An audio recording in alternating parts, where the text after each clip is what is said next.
Hello and welcome back to Shine and Rise. I want to take a moment to thank every single one of you who listens to this podcast. It truly means the world to me. This isn't something I do for money or recognition. This is my safe space, my virtual corner, where I connect with you all like a best friend. Your feedback keeps me going, and I'm constantly working to improve. My goal is to learn, grow, and tackle the mental health challenges I face daily while helping others along the way. Even if one person finds this podcast helpful, it makes everything worthwhile. I love doing this and I'm grateful for each of you. So, let's dive into today's episode loneliness and how to overcome it. Loneliness is everywhere.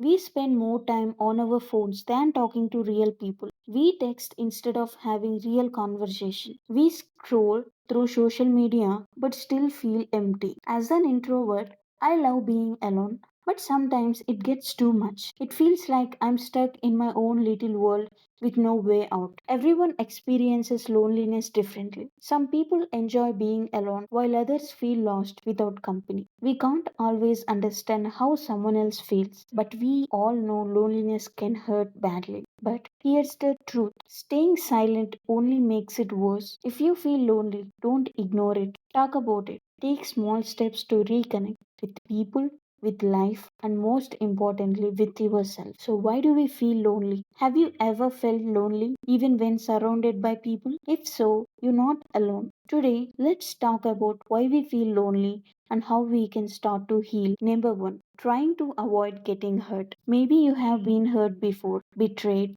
let down, or made to feel like you weren't enough. So now you build walls instead of bridges. You tell yourself it's safer this way, that if you don't let people in, they can't hurt you. I get it, I've been there too. When people break your trust, it feels easier to just keep everyone at a distance. You start believing that loneliness is better than getting hurt again. But in doing so, you also lock yourself away from love, joy, and the kind of deep meaningful connections that make life worth it. You don't have to open all at once. Just start small. Not everyone is out to hurt you. Some people genuinely care, and when you let the right ones in, you'll realize that loneliness isn't your only option. You are not alone in this feeling, and together we'll figure out a way to heal. Number two, you hate going out. I get it. Stepping outside your comfort zone can feel overwhelming. The thought of facing the world, crowded places, or unfamiliar faces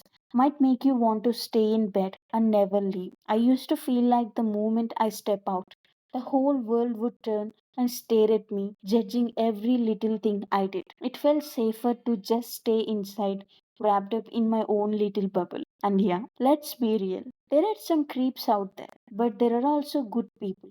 People who smile at you for no reason, who hold the door open, who would love to have a conversation with you. Not everyone is going to get you. So start small. Go for a walk, sit alone at a cave, and observe the world. Say hi to someone in the checkout line. Talk to a kind stranger. You don't have to become a social butterfly overnight, but little by little, you'll realize the world isn't as scary as it seems. And who knows, that one small interaction might just lead to a beautiful connection. Number three, you have no real friends. Having only online friends can make loneliness worse. Texting and calling helps, but nothing replaces real in person connections. What I mean by real friends isn't just people who text or call, but those who can actually sit with, laugh with, and share moments with. I get it. I don't have many friends either. But remember, everything is temporary, even loneliness. And guess what? You have a new real friend today. It's me. I would love to have a friend like you. Start small. Talk to a good hearted strangers. Engage with children.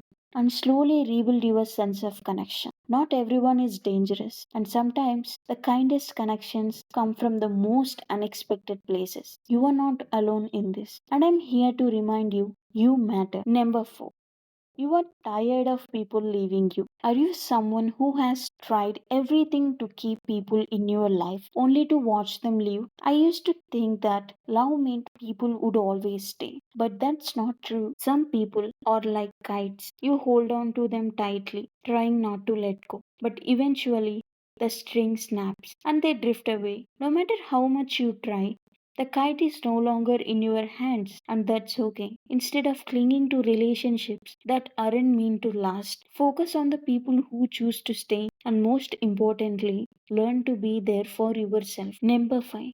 You have lost something you love. Loss is painful. Whether it's a person, a dream, or a part of yourself, it can leave a deep void that feels impossible to fill. I know this feeling too well. I have lost my innocence, my spark, and at times even my sense of self. There were days when I felt like a part of me was gone forever, like I would never get back to who I used to be. But here's what I have learned: hope is powerful. It can move mountains. Even in the darkest moments, life has a way of surprising you. Whatever you have lost, I promise you, it's not the end of your story. You are not broken beyond repair. You will rise again, stronger, wiser, and filled with a new kind of light. And trust me, something even better is on its way. Just hold on. Number 6. You grew up without love, appreciation, or safety. Some of us were raised in environments where love was scarce, appreciation was non existent, and comparison was constant. If you were told you weren't good enough as a child, it's easy to carry that belief into adulthood. But let me tell you, you are enough. What you love matters. Imagine a little girl who loves to paint every day. She picks up her brush, lost in a world of colors and imagination. But instead of encouragement, she hears, "You'll never be the next Picasso," or "You'll never be better," or "It's a waste of time." At first, she keeps painting, but over time, those words sink in. She starts believing she's not good enough. She stops painting, stops dreaming. The thing that once brought her joy now feels pointless. Now, imagine a different story. What if someone told her, "Your art is beautiful, keep going, you'll get better every day"? She wouldn't care about being the next Picasso. She would just love painting because it makes her happy. That's the secret. You don't need to be the best at something for it to matter. If something makes you happy, do it. When you follow your passions, loneliness fades and you feel more connected to yourself. Number 7. Thinking a relationship will solve loneliness. We all crave belonging. Every day we hope that someone will come into our lives and fill the emptiness inside us. Someone who makes us feel worthy of life and love. And yes, the right people can bring warmth and joy, making us feel like we truly belong. But is there any guarantee that feeling will last? People change. What they mean today might not be the same tomorrow. But what if I told you that you have had someone all along? That you are the person you have been waiting for. You have been somebody to yourself your entire life. You just need to notice it. You are enough, just as you are. And when you truly see that, the right people will come naturally into your life. Not to complete you, but to add to the happiness you have already built within yourself. Number 8. You hate your job or you have no job. Let's talk about something real. Your job can be a major cause of loneliness. I was stuck in a toxic job that made me feel like I was dead inside. The work culture drained me so much that I had no energy for friendship, no time for my own family, and no motivation for anything. It was one of the worst experiences of my life. And if you don't have a job, that can be just as isolating and worse, unless you have super understanding parents or supportive partner. Being jobless can make you feel lost and worthless. My small advice: please find a job that helps you grow instead of destroying you. You deserve better. Now, let's look into the signs of loneliness. A study shows that nearly one third of people in industrialized countries experience loneliness, with 1 in 12 suffering severely. Loneliness isn't just about being alone, it's about feeling disconnected even when surrounded by people. Research from Harvard Business Review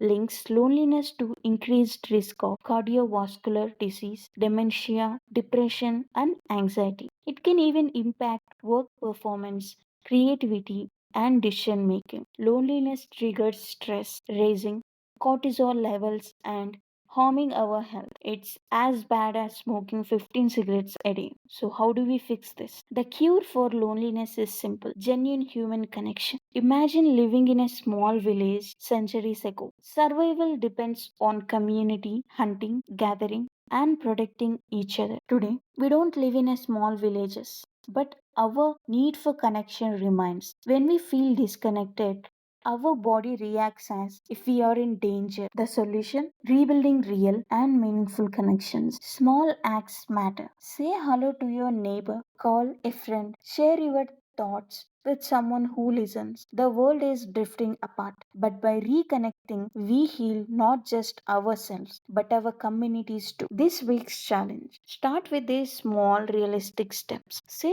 hi to someone new this week, whether it's a coworker, a classmate, or your neighbor. Just start with a simple hello. Schedule one social activity like coffee with a friend, a hobby class, or even a virtual hangout. Just something to break the routine. Help someone else. Volunteering or just being kind to someone can make you feel better. Please limit social media. Real conversations are better than scrolling on your phone. Please be kind to yourself. If you feel lonely, don't blame yourself. It happens to everyone. Just take small steps to change it. I highly recommend Loneliness, Human Nature, and the Need for Social Connection by John and William.